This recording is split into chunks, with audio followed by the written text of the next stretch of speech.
Hello नमस्कार दोस्तों।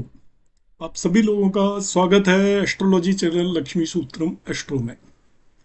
और आज मैं बात करने वाला हूँ रेयर कन्फर्मेटिव टेक्निक्स की।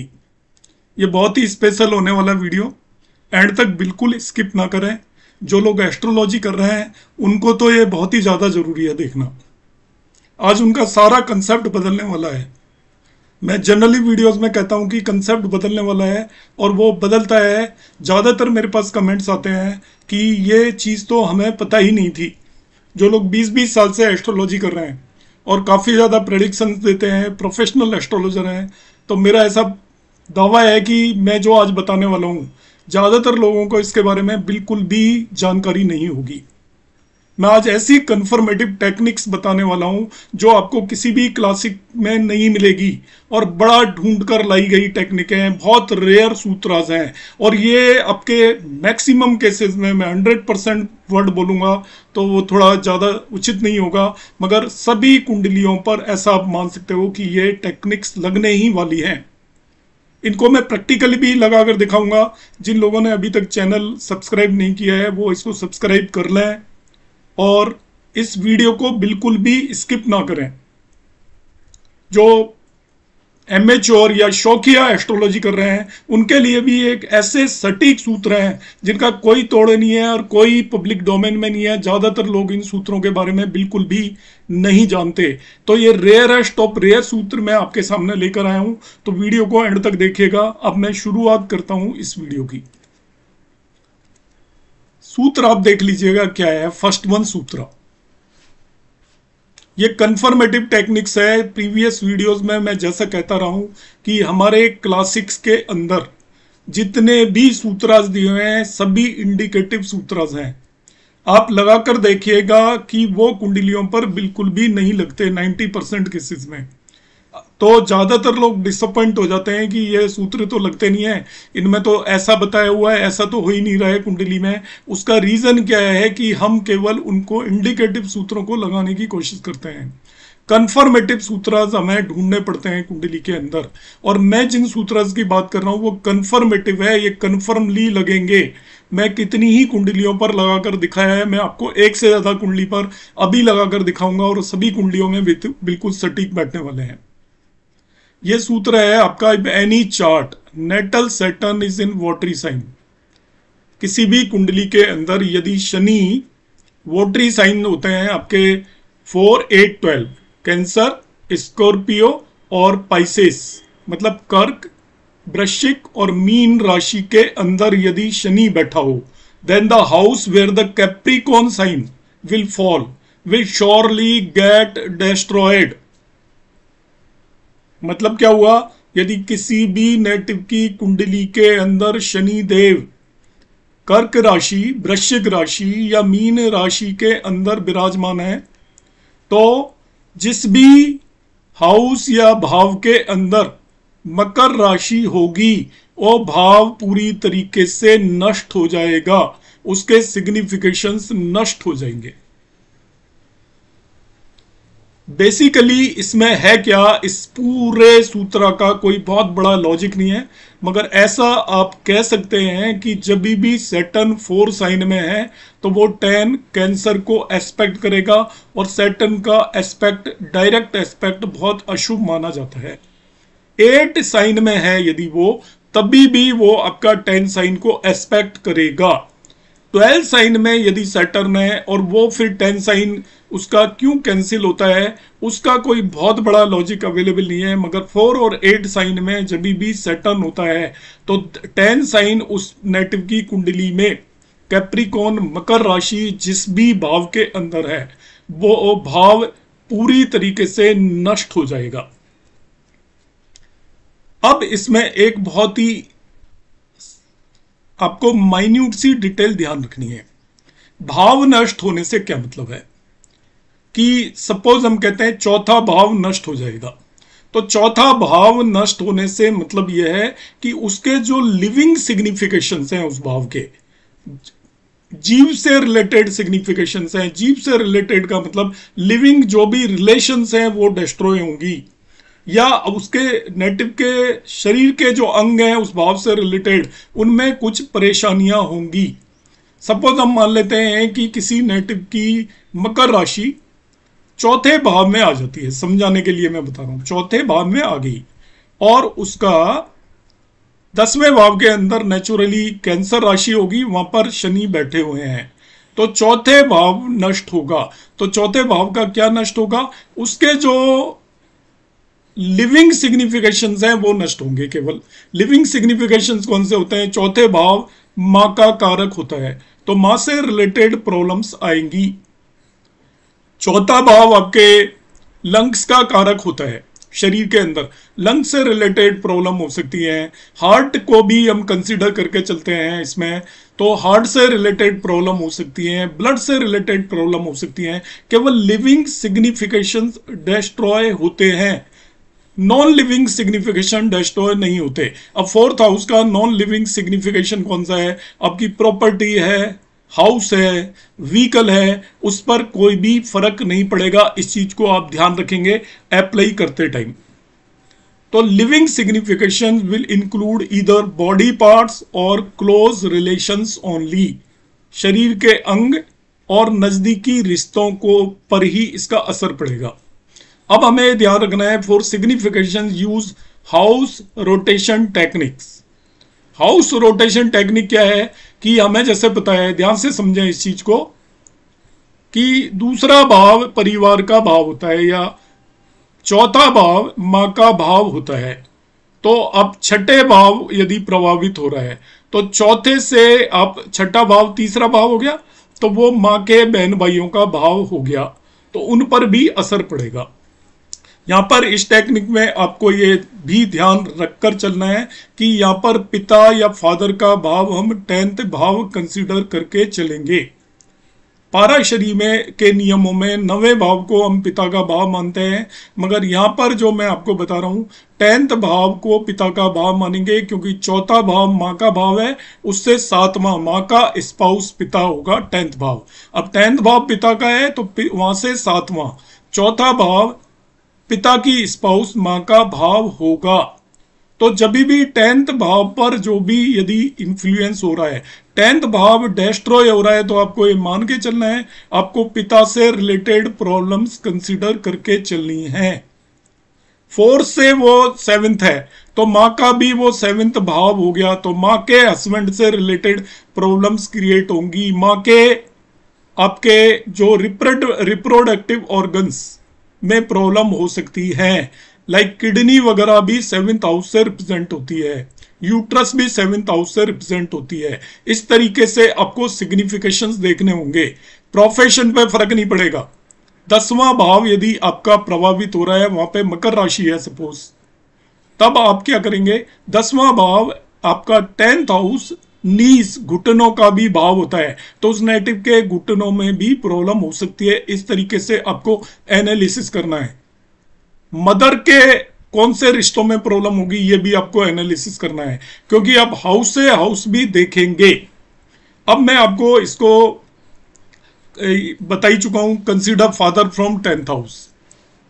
इस टेक्निक को मैं प्रैक्टिकली यहाँ पे लगाकर बताऊंगा, कंफर्मेटिव टेक्निक है। दूसरी टेक्निक भी यहाँ पे मैंने लिखी हुई है, मैं बाद में बताऊंगा। ये हमारे राष्ट्रपिता महात्मा गांधी की कुंडली है। तो महात्मा गांधी की कुंडली को यदि हम देखते हैं, इस कुंडली में आप ध्यान से देखिए, शनि सैटर्न वृश्चिक राशि के अंदर है, 8 साइन में देखिए सैटर्न वृश्चिक राशि के अंदर है। अब इसको समझना, आप किसी भी कुंडली पे लगाओगे, ये जो मैं टेक्निक बता रहा हूं ये 100% लगेगी, 100% लगेगी, 100% लगेगी। I am repeating this 3 time. देखिए यहाँ पर 8 साइन में सैटर्न आ गया। तो अब मैंने कहा कि जब भी 4, 8, 12 राशि में शनि हो किसी नेटिव की कुंडली में, तो मकर राशि जिस भी भाव में होगी वो प्रभावित होगा। तो ये मकर राशि है, देखिए 4th हाउस के अंदर। अब यहां पे आप देखिए हाउस से हाउस का सिग्निफिकेशन मैंने बताया था, 4th हाउस के अंदर मकर राशि यहां पर आ गई। तो देखिए इनकी मां पर बहुत असर था, मां की सेहत ठीक नहीं रहती थी। साथ में ये आपका 10वां भाव इनके पिता का भाव हो गया। तो पिता से 7th, पिता के स्पाउस को ये रिप्रेजेंट कर रहा है। तो पिता की लाइफ पर बहुत इसका असर हुआ था। हाउस से हाउस का सिग्निफिकेशन देखना है आपको। पिता की लाइफ पर कैसे असर हुआ था? इनके पिता थे करमचंद गांधी, और करमचंद गांधी की 4 शादियां हुई थी। देखिए पिता को कौन सा रिप्रेजेंट कर रहा है? 10वां भाव, और महात्मा गांधी का 4th भाव इन्फ्लुएंस था आपका, खराब हुआ था, तो वो पिता के लिए 7वां भाव हो गया इनकी कुंडली के अंदर। तो उनके पिता की 4 शादियां हुई थी। पहली 2 पत्नियां ड्यूरिंग डिलीवरी उनकी डेथ हो गई थी। तीसरी वाइफ की भी डेथ हुई थी और उनके कोई संतान नहीं हुई थी। और चौथी वाइफ के महात्मा गांधी खुद बॉर्न हुए थे। तो इनके पिता का 7th हाउस एफ्लिक्ट हुआ, इनका भी एफ्लिक्ट हुआ। ये अपने मदरलैंड से आपको मालूम है कि दूर जाकर रहे, इनकी मां भी पीड़ित रही थी। तो ये महात्मा गांधी की कुंडली के अंदर ये साफ साफ आपको नजर आ रहा है। दूसरा अब आप देख लीजिए, संजय गांधी की कुंडली है। आप सब लोग जानते हैं इंडिया के अंदर, और आप कह सकते हैं कि मैं गांधियों की कुंडली क्यों ले रहा हूं। गांधियों की कुंडली ये ले रहा हूं कि इनके इवेंट के बारे में सभी को जानकारी है। यदि मैं कोई अननोन कुंडली लेता तो आप सोचते कि शायद मैं ऐसे ही बता रहा हूं, इसलिए मैं आपको बिल्कुल सटीक एग्जाम्पल बता रहा हूं और एक से ज्यादा कुंडलियों में बता रहा हूं, जिससे कि आपको एक कंसेप्ट अच्छी तरीके से समझ में आए। संजय गांधी की कुंडली में देख लीजिए, ये 4 साइन के अंदर शनि है, कर्क राशि के अंदर। अब 10 साइन इनकी लगने के अंदर चला गया। देखिए 10 साइन इनकी लगने के अंदर चला गया, तो आपको पता है इनकी लग्न पूरी तरीके से डिस्ट्रॉय हो गई थी। इनका बिल्कुल ही अचानक एक एक्सीडेंट में, लग्न का मतलब शरीर होता है, इनका एक्सीडेंट में डेथ हो गई थी बहुत यंगर एज पर। 46 का इनका बर्थ है और 1980 के अंदर इनकी डेथ भी हो गई थी। तो बिल्कुल बहुत प्रॉमिसिंग थे, प्राइम मिनिस्टर बनने वाले थे कमिंग टाइम में, बनते ही। तो मगर क्या हुआ, आपको प्लेन एक्सीडेंट में आपको मालूम होगा 1980 के अंदर इनकी इतनी यंग एज के अंदर डेथ हो गई थी। तो इनकी लग्न पर इसका इफेक्ट हुआ। इसी तरीके से आप नेक्स्ट कुंडली देख लीजिएगा। मैं मिसेज इंदिरा गांधी की कुंडली आपको बताता हूं। तो मिसेज इंदिरा गांधी की कुंडली के अंदर शनि 4 साइन में लगने के अंदर बैठा हुआ है, कैंसर साइन के अंदर बैठा हुआ है, और 10 साइन चला गया इनके 7वें भाव में। तो 7वां भाव स्पाउस का होता है। तो आपको मालूम है कि मिसेस इंदिरा गांधी की जो भी मैरिड लाइफ थी वो बहुत अच्छी नहीं थी। पहले इनका एक दूसरे से डिस्प्यूट हुआ, फिरोज गांधी से इनकी नहीं बनती थी, ये सभी लोगों को मालूम है, ये पब्लिक डोमेन में है, तो वही बात मैं बता रहा हूं। और इसके बाद ये उनकी अर्ली डेथ भी हुई। तो देखिए कितना सटीक ये कॉम्बिनेशन यहां पर बैठ रहा है। शनि यदि 4, 8, 12 साइन के अंदर है, तो 10 साइन जिस भी भाव में गया उससे रिलेटेड लिविंग सिग्निफिकेशन डिस्ट्रॉय हो रहे हैं। यहां पर देख लीजिएगा, संजय गांधी की लग्न में गया था। देखिए संजय गांधी की लग्न में 10 साइन था तो लग्न डिस्ट्रॉय हो गई। इंदिरा गांधी के 7th साइन में 10 साइन है, तो इनके पति से पहले इनका डिवोर्स हुआ और फिर इनके हस्बैंड की डेथ भी अर्ली एज में हो गई थी। और मैं एक केस यहीं पर लेता हूं, मिसेज मेनका गांधी। तो मिसेज मेनका गांधी के केस में यहां पर देखिए इनका भी सैटर्न 8 साइन में है, वृश्चिक राशि के अंदर है मिसेज मेनका गांधी का। तो इनका 10 साइन 7वें भाव के अंदर चला गया है। देखिए 7वें भाव के अंदर, तो इनकी भी बिल्कुल यंग एज में, छोटा सा इनकी गोद में वरुण गांधी थे 1980 में, बहुत तभी मैरिज हुई थी और बहुत ज्यादा यंग एज थी। 1956 का इनका बर्थ है। आप देखिए 24 ईयर की एज में इनको विडोहुड हुआ, इनके हस्बैंड की डेथ हुई और ये इतनी यंग एज के अंदर विधवा हो गई। और ये आपका देखिए बिल्कुल सटीक फॉर्मूला बैठ रहा है। मैंने आपको 4 एग्जाम्पल लेकर यहाँ पर बताया है, जो कि सारे वेल नोन एग्जाम्पल्स हैं। और इन चारों एग्जाम्पलों से आपको ये बिल्कुल समझ में आ गया होगा, और आप इनको और कुंडलियों पर लगाएं। और ध्यान रखें कि आपको भाव से भाव भी देखना है, जैसे मैंने महात्मा गांधी के केस में देखकर बताया।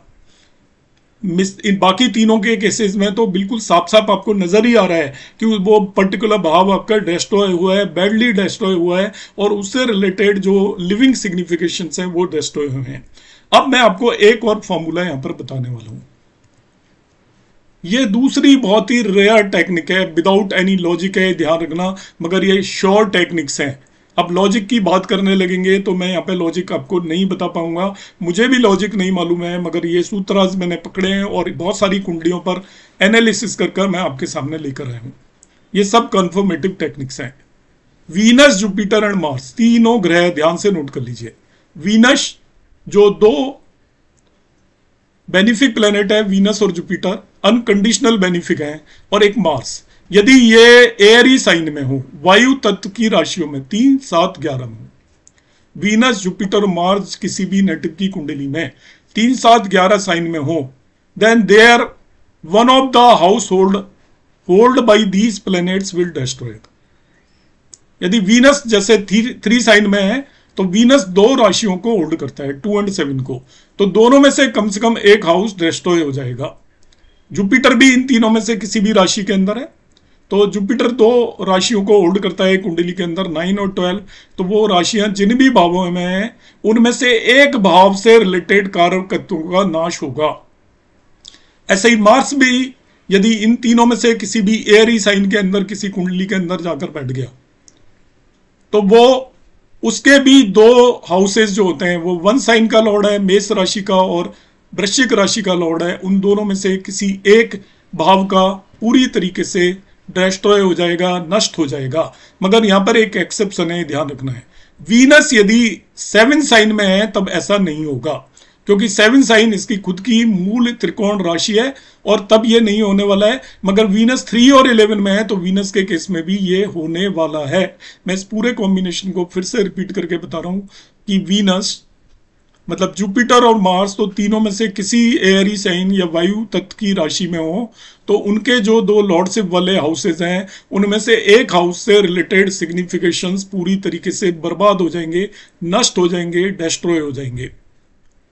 वीनस के केस में यदि वीनस शुक्र 3 और 11 राशि में हो, 7 छोड़ दीजिए, वायु तत्व की 7 राशि के लिए वीनस पर एप्लीकेबल नहीं है क्योंकि वो उसकी खुद की राशि है। 3 और 11 राशि में यदि वीनस है, शुक्र है, तो शुक्र की भी जो 2 लॉर्डशिप है 2 और 7, उनमें से किसी न किसी एक भाव से रिलेटेड कारकत्वों का नाश होगा, हास होगा, वो नष्ट हो जाएंगे या डिस्ट्रॉय हो जाएंगे। ये एक्सेप्शन यहां पर मैंने लिख दिया है। तो Venus, Jupiter, Mars in 3, 7, 11 sign, then they are one of the household by these planets will destroy. Only exception for Venus in Libra, it is not applicable. Only living signification suffers more. जैसे earlier मैं बता चुका हूं, living signification ही सफर करेंगे। Living significations होते हैं relatives and body organs. House rotation should be applied, जैसे मैंने बताया था आपको, भाव से भाव भी देखना है। Which house will be affected will be decided by astrologer, क्योंकि वीनस 2 हाउसेस का लॉर्ड है, जुपिटर 2 हाउसेस का लॉर्ड है, मार्स 2 हाउसेस का लॉर्ड है, तो उनमें से कौन सा हाउस डिस्ट्रॉय होगा वो एक एस्ट्रोलॉजर बताएगा।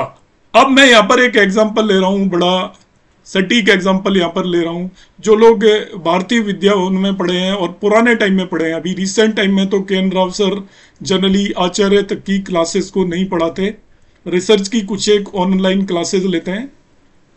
मगर पुराने रिसर्चर्स को पता होगा कि के.एन. राव सर की मैरिज नहीं हुई है और वो एग्जामों में भी ये क्वेश्चन आता है और उसके अलग अलग कारण ढूंढते हैं। मगर मैं आपको जो कारण बताने वाला हूँ वो बिल्कुल ही अलग कारण है। आप जिन रीजंस के बेस पे इसको एक्सप्लेन करते हो, आपका आज कंसेप्ट बदलने वाला है। हमें मालूम है के.एन. राव सर मैरिड नहीं है और यदि इस कुंडली को ध्यान से देखा जाए तो वो ज़्यादातर लोग कह ही नहीं सकते कि वो मैरिड नहीं होंगे, उसके अलग अलग रीज़न ढूंढे जाते हैं। मगर अभी आज जो मैंने आपको कॉम्बिनेशन बताया है उससे आपको एकदम पता चल जाएगा कि ये बिल्कुल सही कह रहा हूं मैं। देखिए अब है वीनस और Mars, Venus and Mars Aries sign के अंदर है, 7 साइन के अंदर। तो मार्स 7 साइन के अंदर है। मार्स की इसके अंदर 2 लॉर्डशिप है, 2nd house and 7th house.